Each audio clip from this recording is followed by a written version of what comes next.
Halo semuanya, oke. Jadi, siap buat menaklukkan sistem EMIS 4.0-nya yang baru?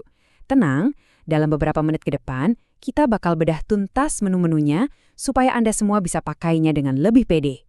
Langsung aja kita mulai ya. Pasti pernah kan ya ngalamin hal kayak gini? Buka aplikasi atau sistem baru, terus langsung disambut sama banyak banget pilihan menu. Awalnya pasti bikin pusing sedikit. Nah, tapi tenang aja, justru itu tujuan kita di sini. Tujuan kita simple aja hari ini. Kita mau ubah menu yang kelihatannya rumit ini jadi semacam peta yang gampang banget dibaca. Kita bakal jelajahi setiap jalan dan gangnya bareng-bareng, biar Anda nanti tahu persis harus kemana untuk setiap keperluan. Siap? Oke, kita langsung masuk ke bagian pertama. Hal yang paling dasar di EMIS 4.0 itu adalah ngebangun identitas digital sekolah. Anggap aja ini pondasinya. Kalau pondasinya kuat, semuanya jadi gampang. Nah, analogi cetak biru tadi pas banget. Atau mungkin lebih pas lagi kalau kita sebut ini DNA digital sekolah Anda. Serius deh, semua data inti ya, mulai dari izin operasional, detail alamat, semuanya itu berawal dari sini. Jadi ini langkah pertama yang paling krusial, jangan sampai kelewat. Jadi, kata kuncinya di sini adalah kelembagaan. Nah, setiap kali Anda lihat menu ini, kelembagaan, langsung ingat aja, ini tuh jantungnya identitas sekolah. Semua data yang bikin sekolah Anda jadi unik, yang bikin sekolah Anda terdaftar resmi, ya adanya di sini. Dan coba kita lihat deh rinciannya. Di bawah kelembagaan ini isinya lengkap banget. Ada profil buat data dasarnya, ada kurikulum, ini kan nyawanya kegiatan akademik ya. Terus ada bantuan buat ngelacak support yang diterima sekolah, sampai data pengawas pun ada. Semuanya rapi di satu tempat. Oke, pondasi kelembagaan udah kuat nih. Sekarang, kita pindah ke bagian yang paling hidup dari sekolah. Siapa lagi kalau bukan aset paling vitalnya? Para siswa, guru, dan semua staf yang bikin sekolah jadi rame setiap hari. Nah, di sini nih, kelihatan banget pintarnya desain sistem ini. Coba deh perhatikan, menu buat siswa sama guru dan tendik itu polanya mirip banget kan? Dua-duanya ada fitur buat daftar, buat mutasi, dan lain-lain.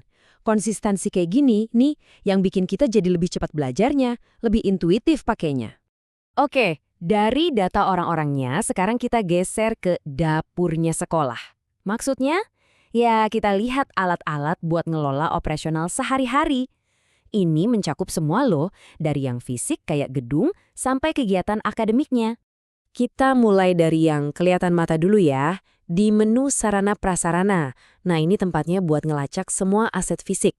Ada aset tetap, ini contohnya gedung sama tanah. Terus ada aset lancar, bahkan sampai data spesifik kayak koleksi buku di perpustakaan juga ada. Pokoknya semuanya kecatat dengan rapih. Sekarang kita ke manajemen akademiknya. Nah, ini alurnya logis banget. Ini tuh bukan cuma daftar menu acak, tapi benar-benar sebuah proses, sebuah alur kerja. Jadi, langkah pertama, Anda atur dulu kurikulumnya. Beres. Lanjut, bikin rombongan belajar atau kelas-kelasnya. Terakhir, tinggal lacak absensi siswa. Tuh kan, sistemnya kayak ngebimbing kita langkah demi langkah.